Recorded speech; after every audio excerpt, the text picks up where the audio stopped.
Good morning and welcome. My name is Brant Steck. I'm Vice President at BUI, and on behalf of the entire BUI team, thank you for joining us.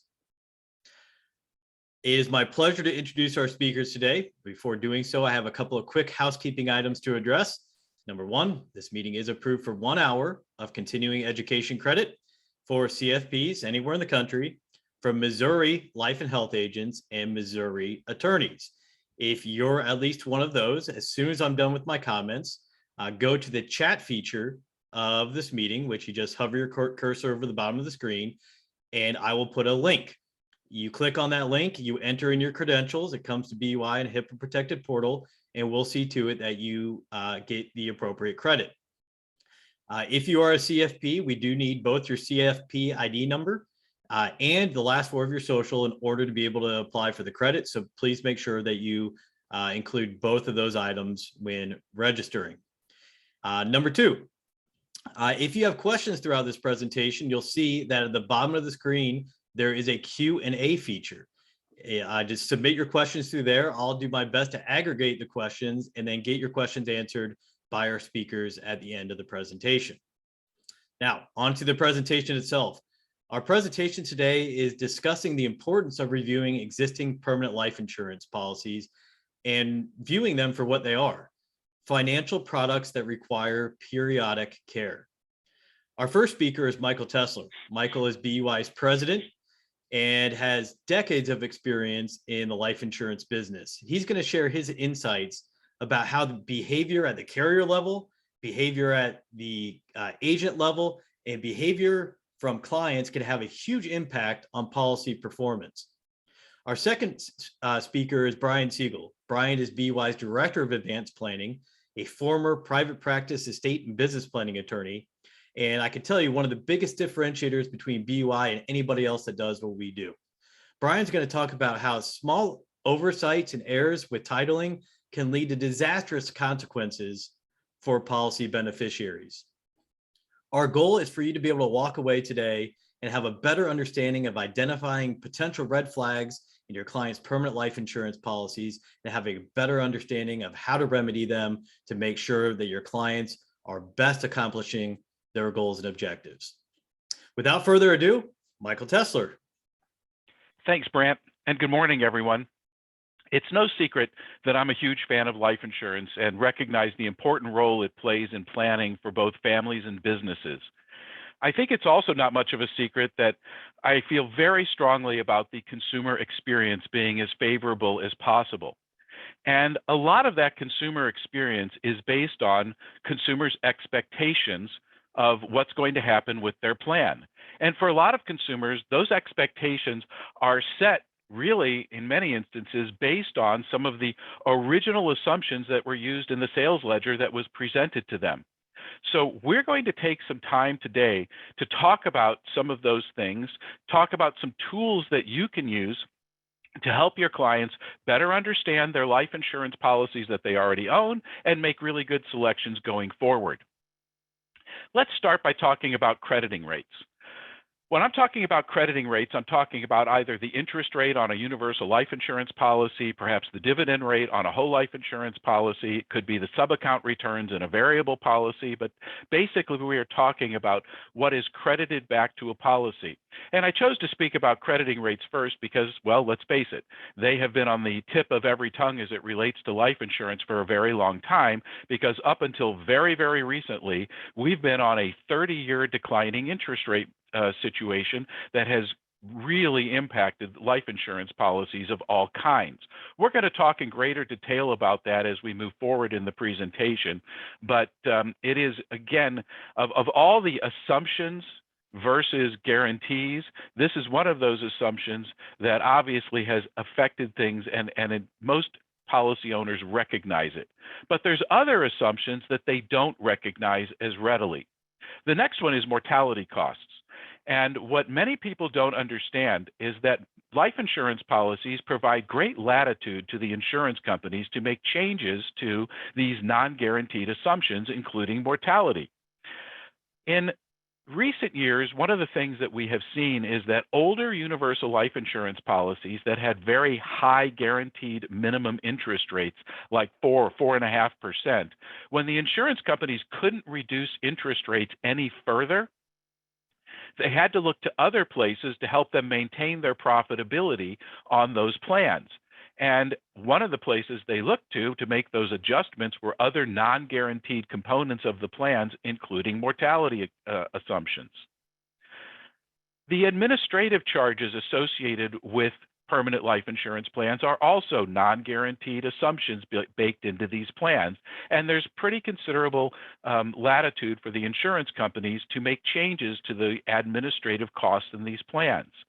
Sometimes there's a lack of recognition on the part of policy owners as it relates to sub-account costs. So when we talk about variable universal life, and there are, of course, dozens and dozens of sub-account choices for a policy owner to make, what they don't understand is that those sub-account options don't all have the same administrative fee attached to them.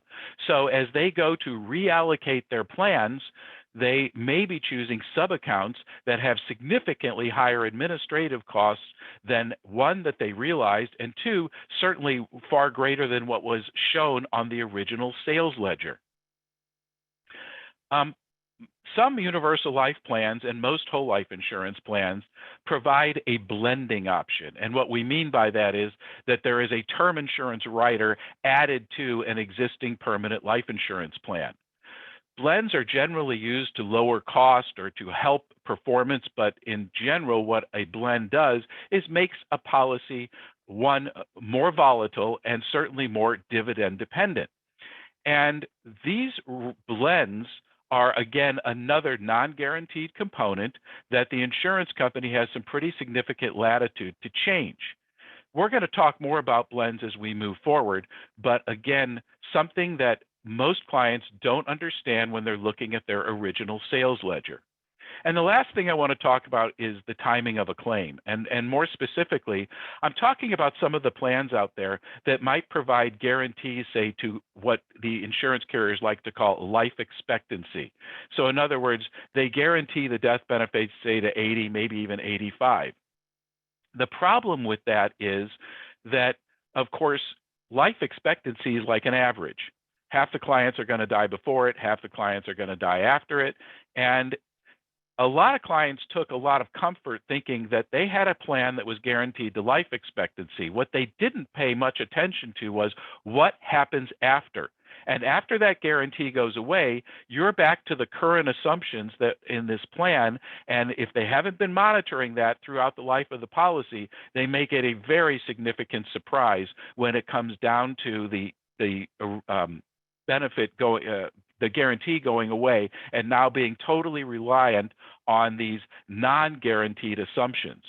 So for most of your clients, when they looked at that original sales ledger, the problem is they didn't realize how many different levers that the insurance company could pull to make changes to their plan, and the need to continue to monitor those plans. And this, of course, is where you can be exceptionally helpful to your clients.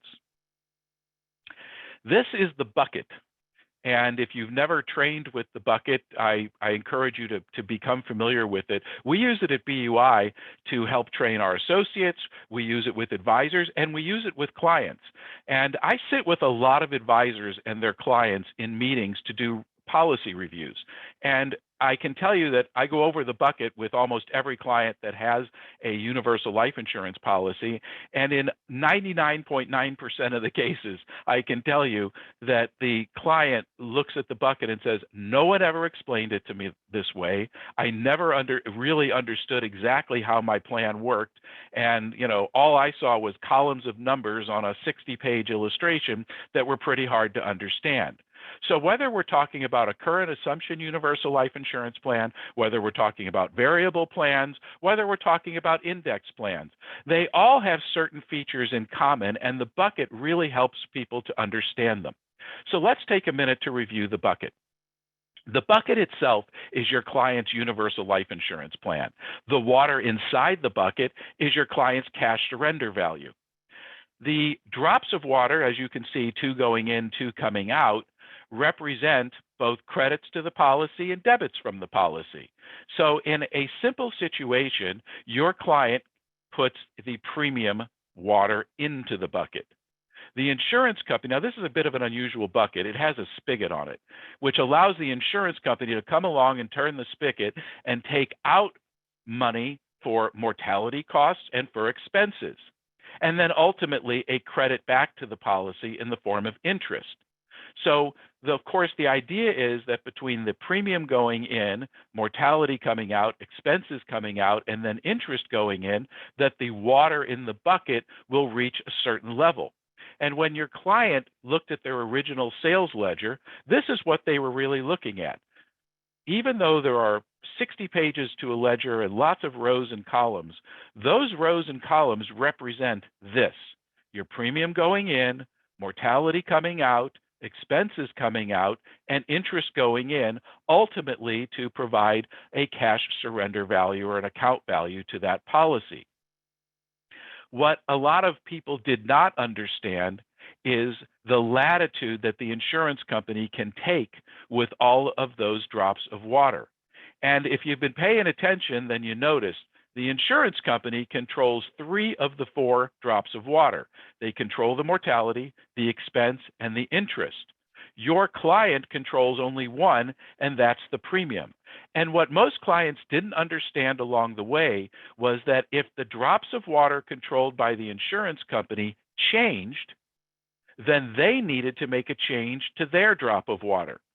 So for simple purposes, let's talk about the interest rate decline.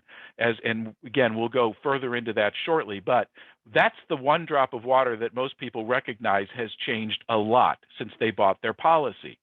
And in doing so, what they didn't understand and what really wasn't properly understood right from the get-go when they looked at that original sales ledger is, if this drop of water shrinks and you want the same amount of cash in the plan that was shown on the original sales ledger, then this drop of water needed to increase. And unfortunately, most people did not.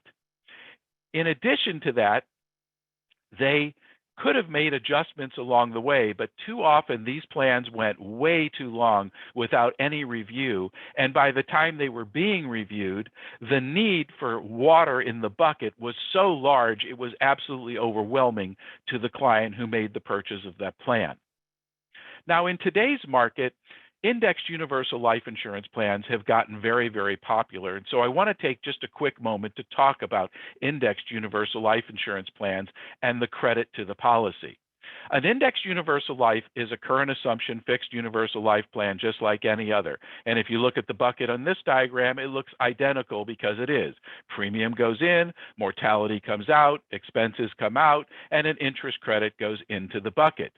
The only difference on an indexed universal life policy as compared to a fixed universal life policy is how you come to this number right here. And the answer to that represents, in theory, a fluctuation of an index.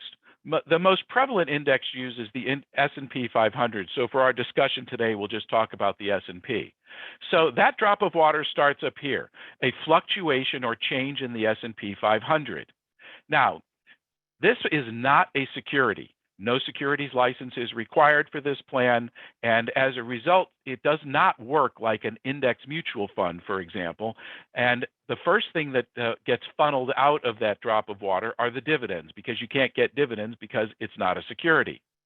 After that, there's a participation rate. What percentage of the fluctuation will your client participate in? 60%, 80%, possibly 100%.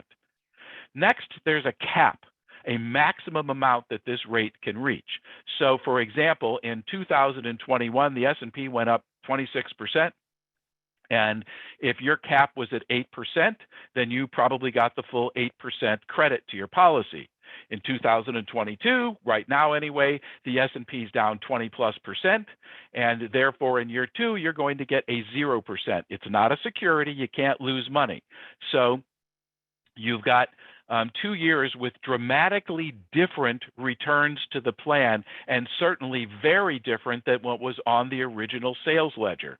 Time for this person to be doing some reviewing to determine what they as the owner need to do. Lastly, there's a spread frequently taken out by insurance companies, a profit spread for them.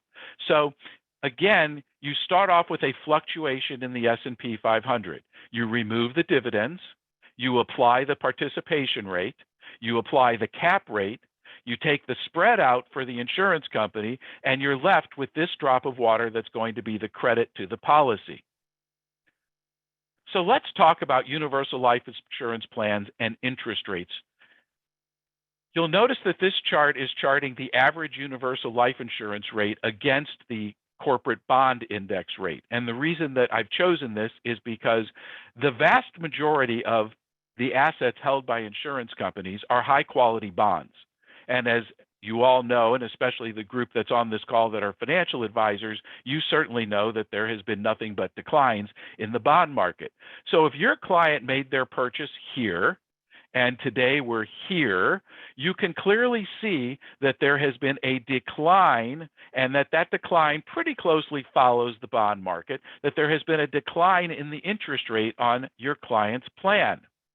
Now, what did the original sales illustration look like? It showed an interest rate going, straight level, no change to the interest rate. So the biggest problem with this situation is the client expected an interest rate that looked like this. They got an interest rate that looked like this. And the problem is not the change in these two. The problem is that there wasn't enough monitoring by the client and help given to that client to say, it's time to make some adjustments to your plan based on the difference between what was expected and what really happened. Whole life insurance plans have been around for a very, very long time. And if you look at them in their most basic form, they look like this graph over here. Whole life insurance plans guarantee a premium for the client's whole life, thus the name. And as you can see, of course, mortality, your cost of mortality goes up every year. So on a whole life insurance plan, your client is overpaying in the early years, which is how you help build cash value in these plans, and then theoretically underpaying in the later years when the mortality cost is greater than the premium, and hopefully that cash helps to offset the premium. But these plans were set up so that basically, in its simplest form, you pay a premium for life, it guarantees the death benefit for life, and it guarantees a certain amount of cash value. Anything that your client has that goes beyond the guaranteed cash value or the guaranteed death benefit or any reduction to the premium is there because of a dividend credit, a non-guaranteed dividend that could be used to lower or offset the premium, that could be used to grow the death benefit, that any change that's for the better there is because of a non-guaranteed dividend. And it's important to understand that for many clients, they didn't understand when they bought the original plan and they were told, you'll make 10 premium payments and then you're done. You'll make 10 premium payments based on a non-guaranteed dividend, and if that dividend changes, you're likely going to need to make a lot more premium payments. And if you don't, well, these policies will start automatically loaning themselves money, known as an automatic premium loan. And each year that there's a shortfall between the amount of premium due and the dividend that's available, it'll keep loaning itself more and more money, which starts the process of there being loan interest due, which starts for those companies that have a direct recognition dividend. It will lower the dividend that's coming to the plan. There is a lot happening behind the scenes. And ultimately, if that policy were to lapse and the amount of money that came out exceeds the cost basis, and remember, all those loans are assumed that the client got that money in hand and then turned around and gave it back to the insurance company, that if the amount that came out exceeds the cost basis, there could be a taxable gain. Now, on a quick side note, I will tell you that gets challenged like every year in the industry rags, which insurance dorks like me tend to read. You will find that there's always somebody who challenges the IRS on whether or not their lapsed policy that they should have to pay based on a 1099 they received from that lapsed policy. And to the best of my knowledge, the IRS has prevailed in every one of those situations. No one has ever gotten away from not paying on that 1099.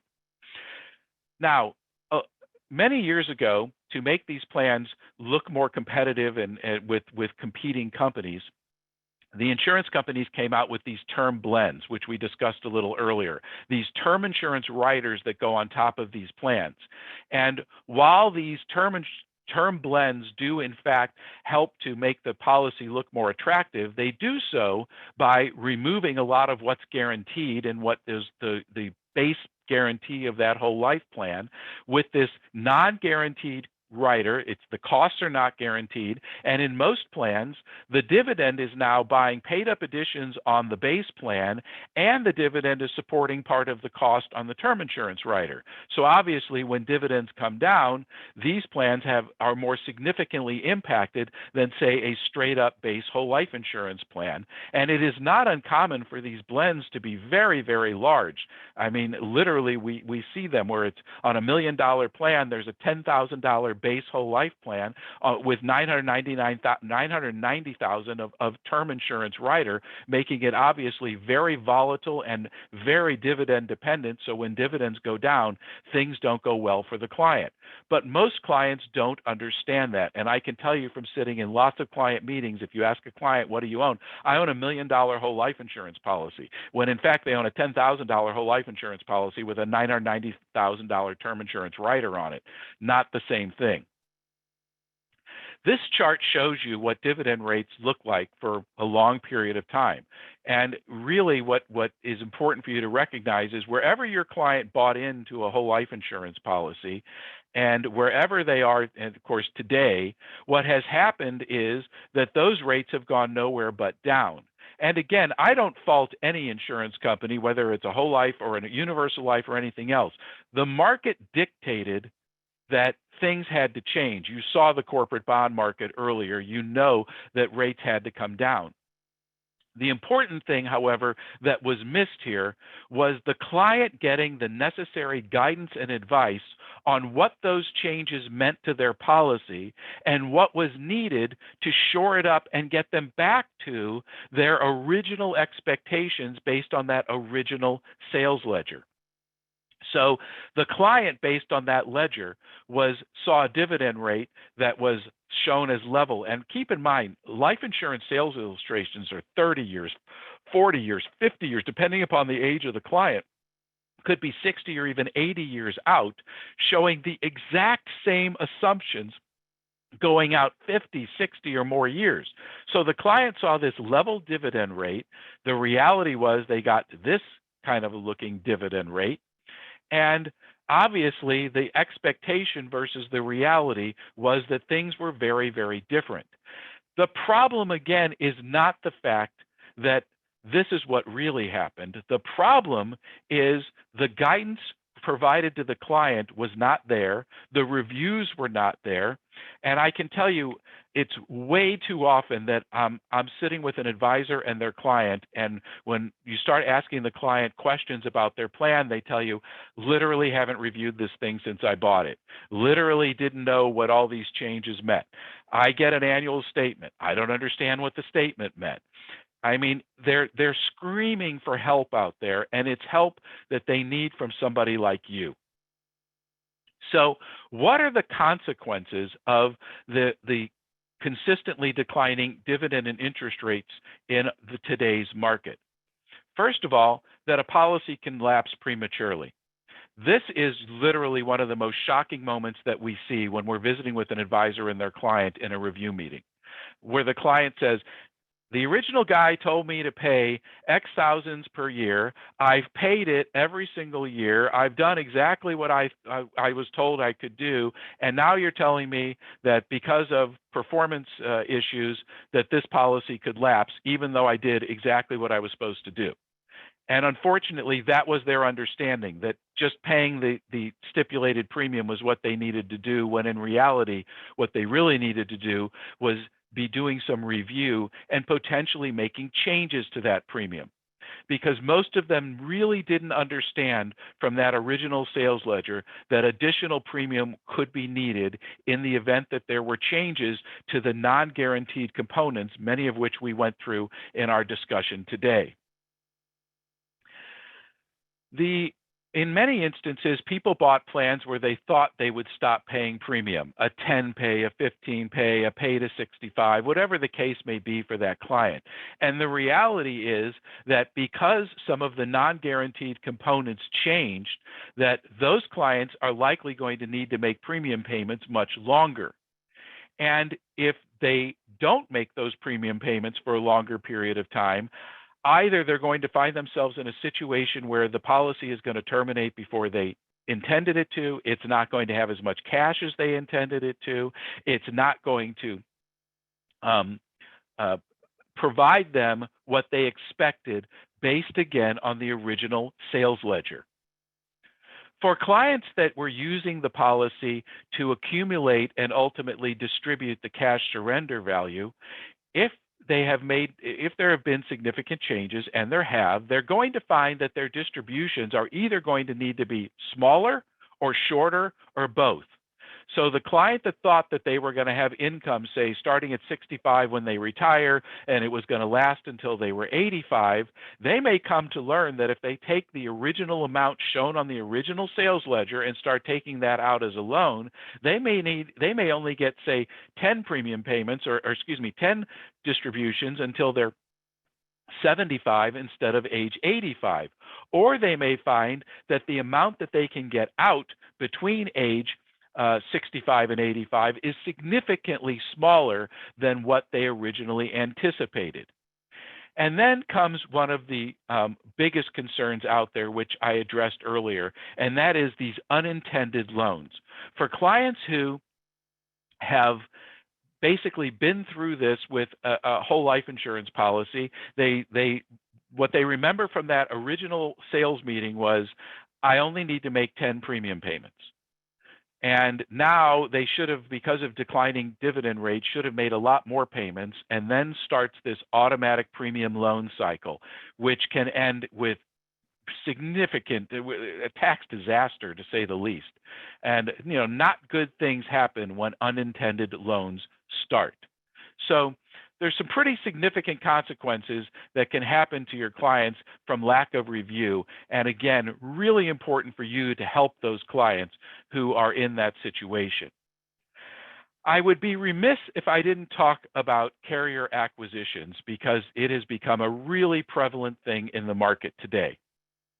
The selling of either blocks of business or whole companies to other companies. Frequently, when an insurance company or its block of business is sold to another insurance company, these things can go reasonably well. But too often today, we are seeing companies being sold to private equity firms and runoff companies. And by runoff, I mean this is a company that's not engaged in selling new business. They are simply there to run off or be the custodian for an existing block of business. And for a private equity firm, I mean, again, everybody knows they're in it for profit.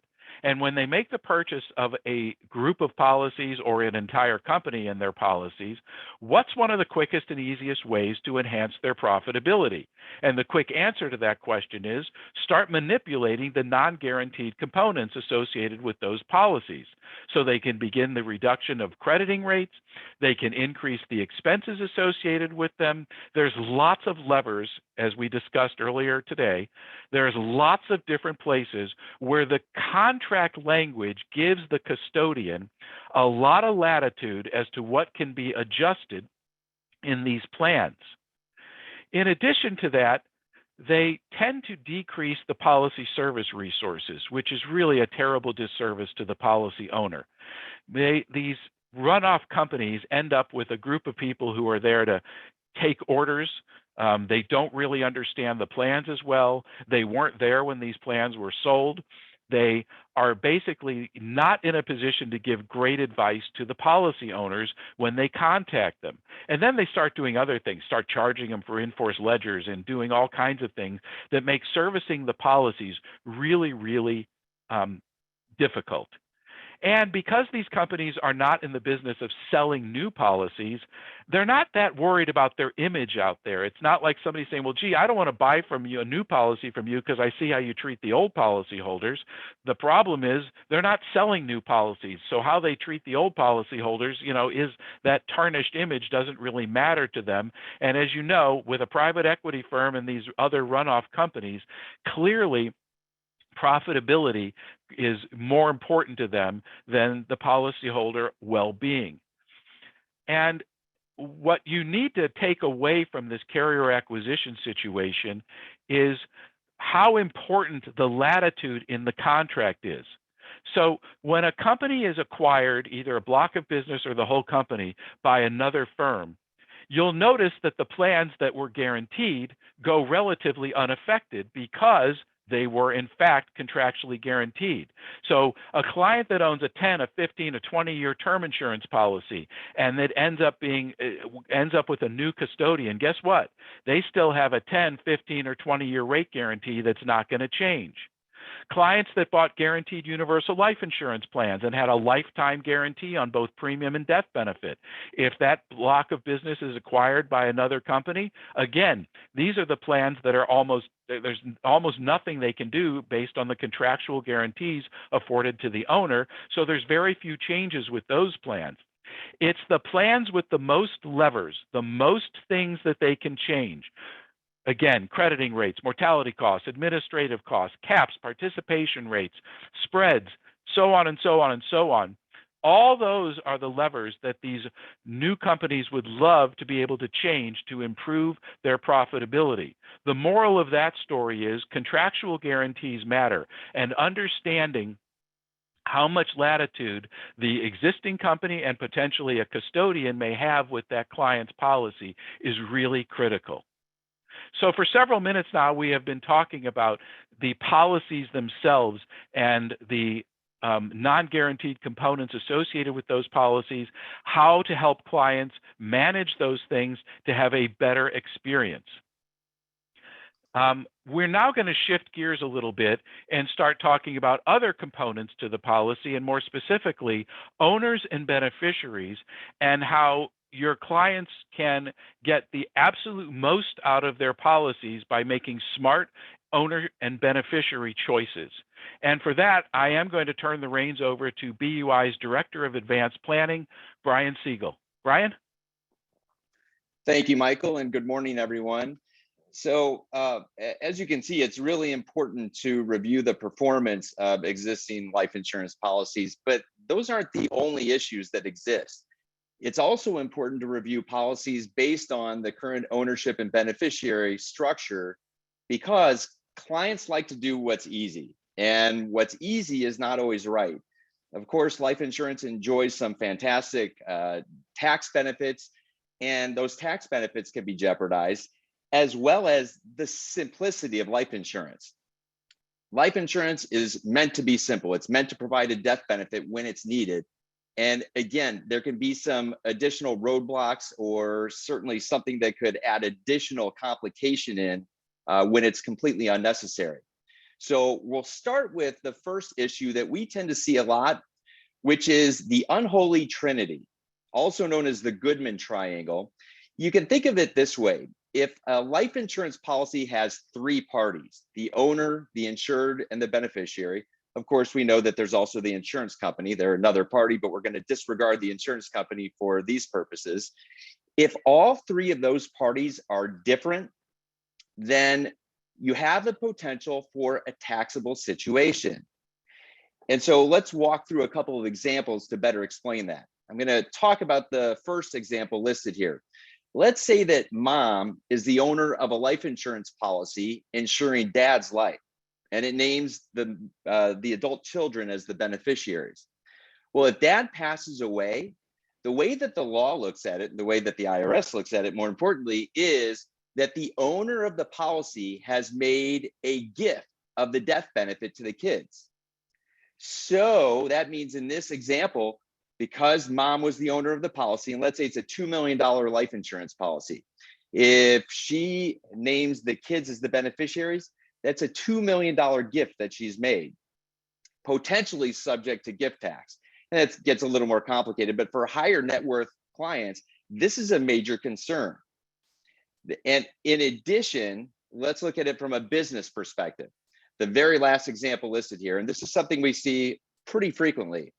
There's an employer that wants to provide a benefit for a key employee, and that benefit is that they want a death benefit to be paid to the key employee's spouse.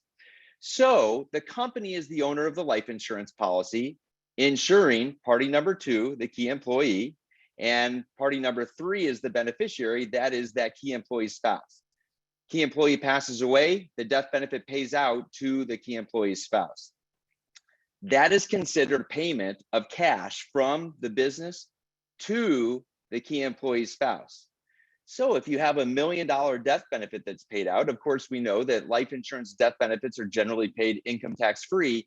In this scenario, it would be considered taxable compensation that's paid, subject to ordinary income tax.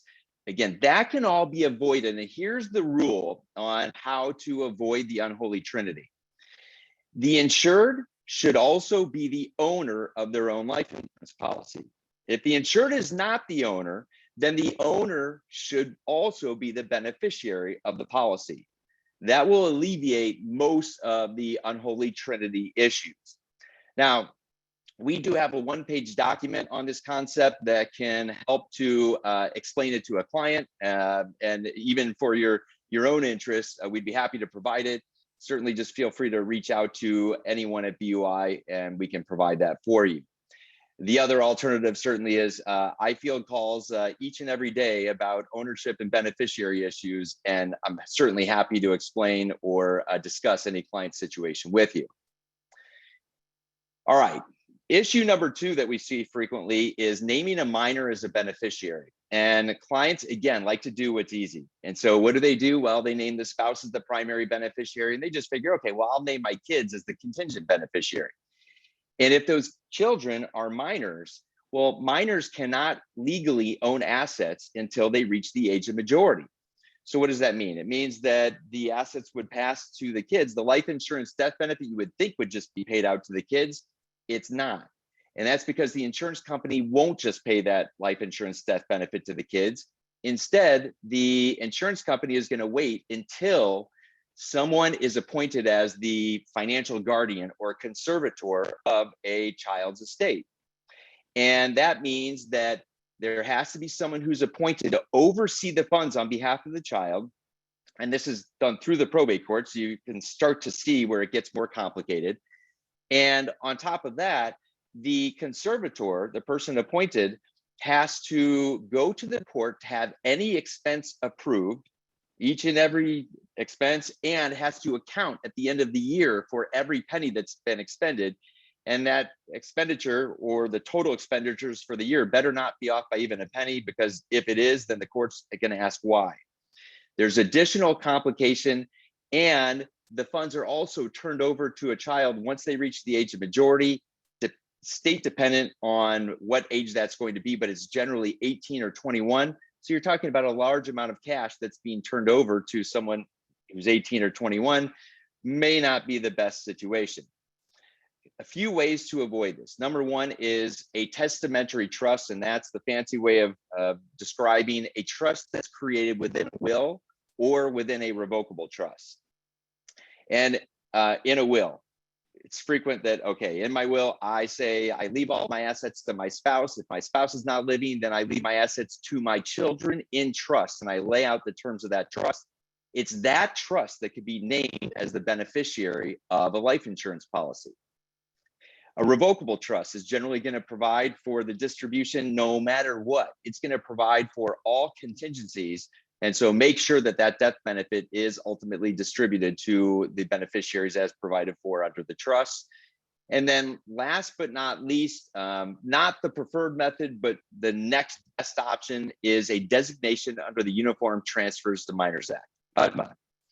And Common question I'm asked, well, wait a second, so does my client have to establish an UTMA account now?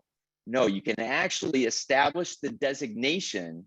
You can establish the UTMA, the designation, and name a custodian in the actual beneficiary designation. For all of these options, we do have resource documents that provide sample language. Again, that's something you can certainly reach out to anyone at BUI, and we'd be happy to provide a copy of that for you. Another frequent issue we see is estate as the beneficiary. And this is one where it's important to note that most insurance contracts provide for the estate to be the default beneficiary if something were to happen to all the named beneficiaries. But this is, again, is a simplicity thing. Clients think, okay, well, I don't know who's going to be the beneficiary, so I'm just going to name the estate. But number one, the right beneficiaries may not receive the death benefit, because if the life insurance death benefit is going to the estate, it's going to go through the probate process, which means that the proceeds are either going to be distributed per a will, or if there's no will, then whatever state law says is going to happen in terms of distribution. So may not happen the way the client would want for it to happen. In addition, it has to go through the probate process. And in most states, probate is not a quick process. It can be in excess of a year from the time an estate is opened up until the time assets are actually distributed to beneficiaries. So it delays the distribution of the proceeds. As I said in my initial comments, one of the great things about life insurance is that it's easy. It pays that death benefit right after someone has passes and provides necessary funds when they're needed. Here, those funds are held up. In addition, when assets go through probate, in most states, there's going to be significant costs involved. It can be anywhere from 3 to 8% of the value of the estate. And again, that could be avoided by not having it go through the estate. You have the same issues with minor beneficiaries that I mentioned before. And I think the important thing is, in terms of a solution, is to name an individual or a trust as the beneficiary. Those are always the preferred options. An adult beneficiary, if it's going to be a minor, then going with one of those alternate designations that I mentioned: testamentary trust, revocable trust, or an UTMA designation, but not leaving it to the estate. Another frequent scenario we see is when a business owner client takes out a loan, and that lender says, okay, to secure this loan, Mr. Business Owner, you need to take out a life insurance policy and name the bank as the beneficiary. Well, the problem with that is that if the business owner does take out that policy as suggested and they pass away, and let's say that half of the loan has been paid back, and just as an example, let's say it was $1 million loan. So $500,000 of that loan has been paid back over a period of time, and then the client passes away. Well, if the client structures it the way that the bank has asked for them to, then the death benefit, a full $1 million, would be paid to the bank. And the bank has no obligation to return the additional $500,000 to the business owner's heirs or to the business. The bank has basically received a windfall. So a completely different option, and the better way to structure it, is through a collateral assignment. And you can see through this graphic, makes it a little bit easier to understand. So when the business owner takes out that policy, they're not going to name the lender as the beneficiary. Instead, they'll name their own beneficiary. And remember, again, as I talked before about the unholy trinity, if the business owner is going to be the owner of the policy, great, that business owner is also the insured, so there's no unholy trinity. But you don't want a situation where the company is going to be the owner of the policy, and then the business owner is the insured, and then individuals are the beneficiaries.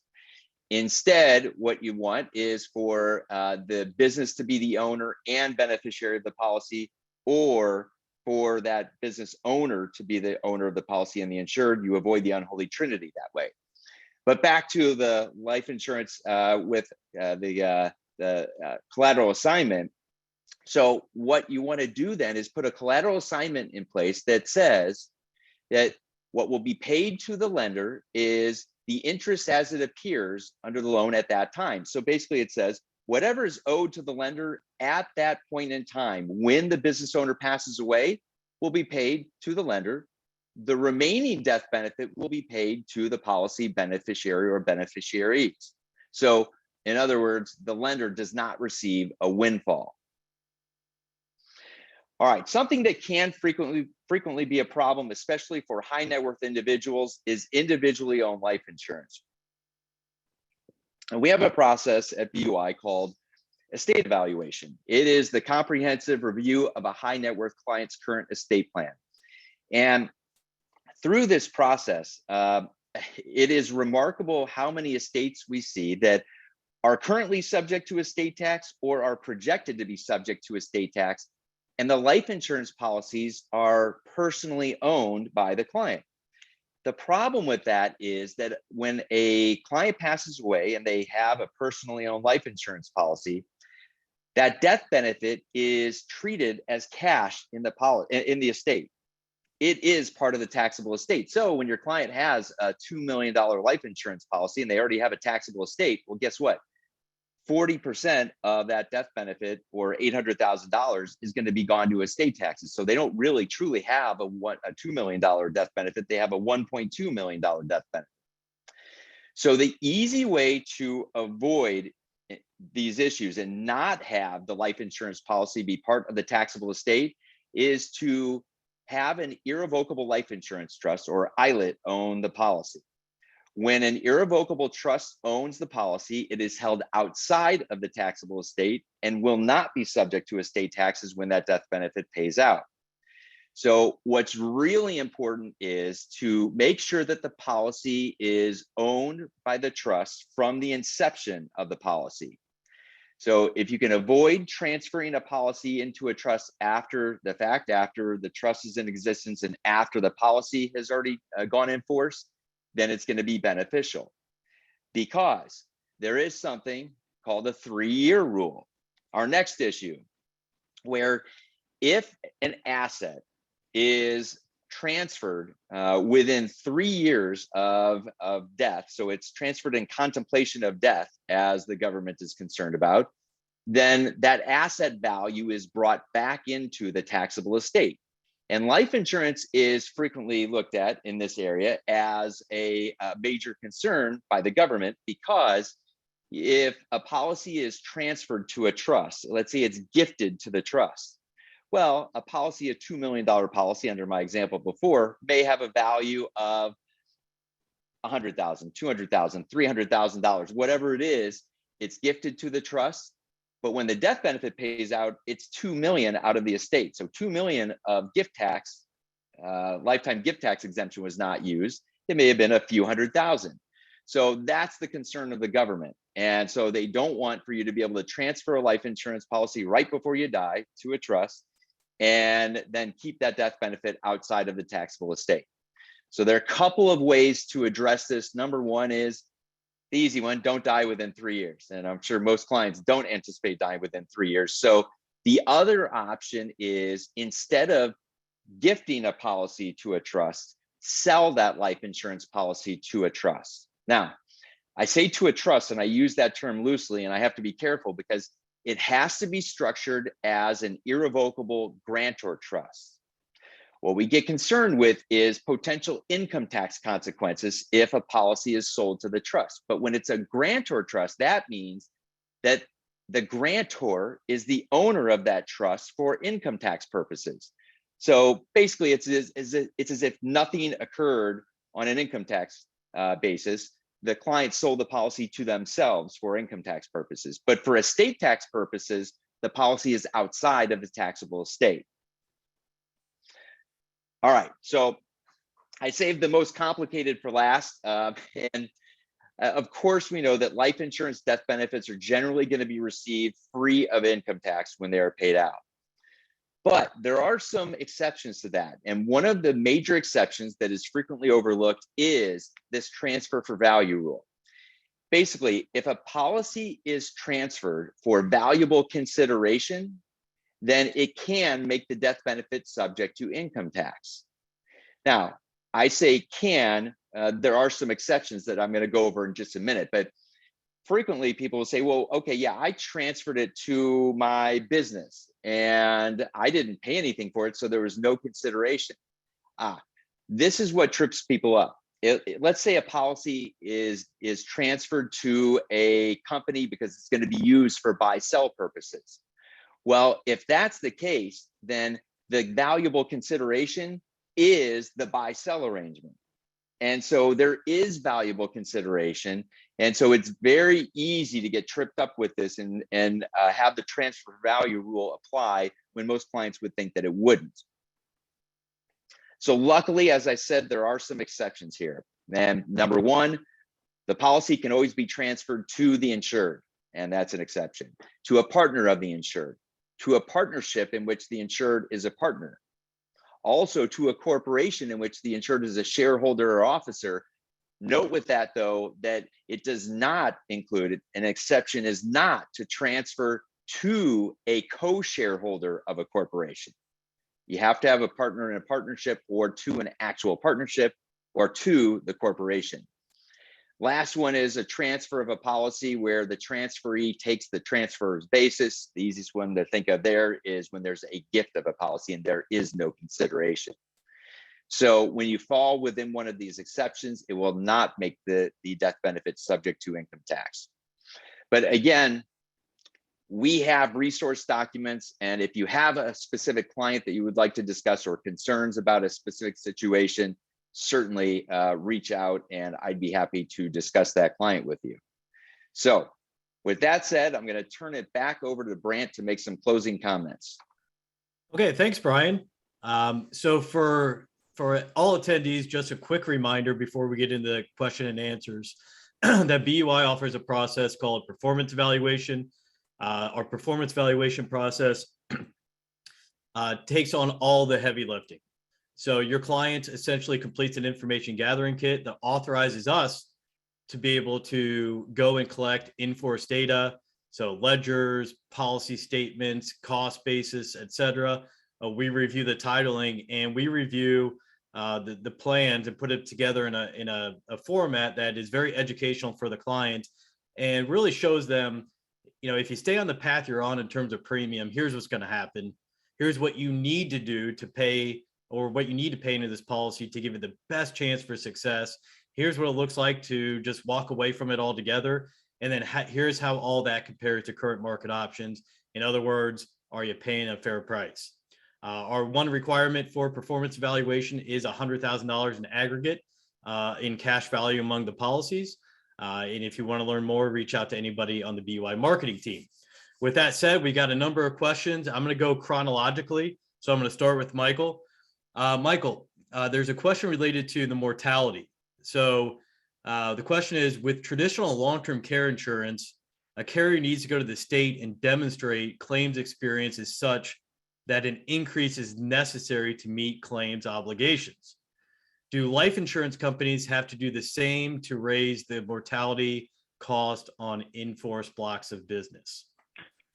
The very quick answer to that question is no. The guardrails came off of all those things years ago, and the insurance companies have been given tremendous latitude with what they can do without any regulatory approval. Okay. Second question, Michael, as a financial planner, when a client comes in with just a statement, how do I know from that document if further investigation is needed? The quick answer is, if it's been more than a couple of years since the policy was reviewed, it needs to be reviewed. The statement is not going to tell you anything other than that your client has a permanent life insurance contract, and all permanent life insurance, as you said, Brant, at the beginning of this meeting, none of this stuff's on autopilot.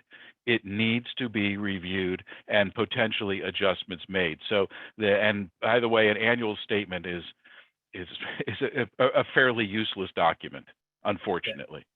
Okay. And who is ultimately responsible for monitoring the policy? Doesn't the insurance company have a duty to notify clients if a policy is tanking, and where is the regulatory oversight?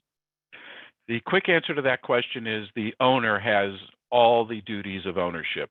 And as far as responsibilities on the carrier, do keep in mind that I am not defending life insurance companies, but let's take a universal life plan that has tremendous flexibility in it.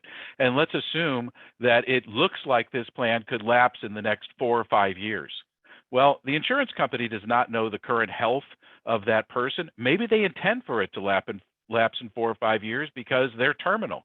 Or, there could be other circumstances that the insurance company doesn't know about. What they provide to you is information. Then it's up to the owner to interpret that information and ultimately determine what they need to do for the plan to serve their purposes. Okay, thank you. Brian, relating to the unholy trinity, how do you, quote, unbark that dog? Is it just a simple form to complete to change the owner, or is there more to it? Yeah, so it's a good question. And the answer is yes, it is just a simple change of ownership or change of beneficiary. But again, you have to tread very carefully because, as I mentioned later in my comments, after the unholy trinity, there can be some other aspects that could trip someone up with just a simple change of ownership. So it is a relatively simple fix that can have major beneficial consequences on the policy and not making it subject to tax. But again, have to tread very carefully to make sure it's structured correctly in doing so. So they would visit with their attorney or CPA before making that change, is what you're saying? Correct. Yes, that's the best thing to do. Get some legal and tax advice. Okay, same topic, the unholy trinity. What if there is a fourth individual who is also, or I'm sorry, what if there is a fourth individual who is the premium payer? Yeah, premium payer is not going to calculate into it. So it is only the three parties that we're concerned about: owner, insured, beneficiary. There can be a separate premium payer, and it's not going to create that, in and of itself is not going to create any kind of unholy trinity. Okay. And last question, with an ILIT, an irrevocable life insurance trust, what are the ramifications if crummy notices aren't sent regularly? Oh, that's a great question. So the answer is the crummy case actually, what it states is that actual notice of gifts to the trust is required. That's what's required. So technically, these notices don't have to go out each and every year. Now, the best way to show that actual notice was given is by sending those notices. So it's something that absolutely should be done. If it's not done, then I would suggest any client that they should communicate with the attorney, because there usually is going to be a way to remediate the situation. Specifically, have the beneficiaries sign an affidavit acknowledging that they knew about the gift. And if that's the case, then it gets around the issue of the beneficiaries potentially not having actual notice. But in the end, I would say it should be done. Crummy notices should be sent, but it's not necessarily fatal if they're not sent. Got it. Thank you. Okay, well, Michael and Brian, thank you very much. Just as a reminder, I'm looking at the CE sign-ins right now. There's a lot fewer sign-ins than there are people in this meeting. So please make sure before you leave, if you want CE, that you complete that link that was posted in the chat feature. Otherwise, just a reminder, everyone will get a copy of this presentation emailed to them tomorrow at the email address you used when you registered for the meeting. To everyone, thank you for your continued partnership and enjoy the rest of your week.